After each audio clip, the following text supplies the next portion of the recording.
Hello guys, আসসালামু আলাইকুম। আজকে আমি দুটো প্রোডাক্ট নিয়ে এসেছি আপনাদের মাঝে। এই দুটো প্রোডাক্টই আমি কিনেছি, তাই আপনাদের দেখাচ্ছি। এটা একটু কুকিং পট।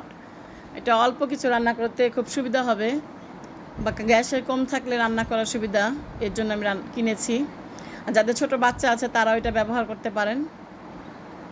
আধা কেজি গরুর মাংস বা মুরগির মাংস, ভাত, ডিম ভাজা, ডিম পোস্ট, এগুলো সব করা যাবে, সেদ্ধও করা যাবে।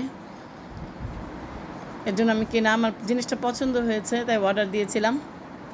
এটা আপনারা ট্রাভেল করলেও ব্যবহার করতে পারবেন, নিয়ে যে কোনো জিনিস রান্না করা যাবে, মাছ টাছ ভাজা যাবে।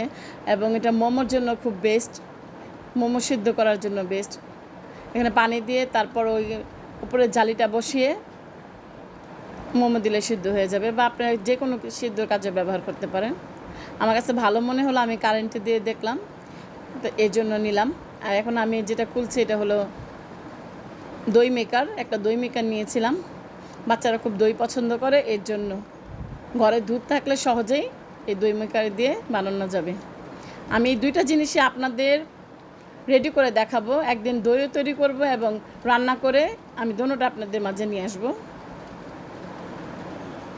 এটা এবার দুধ জাল দিয়ে ঢেলে দিয়ে কারেন্টে দিলেই হবে, খুব সহজ এবং তাড়াতাড়ি হয়ে যায়। দুধ ঘন করে এটার মধ্যে ঢেলে দিলে তৈরি হয়ে যাবে দই।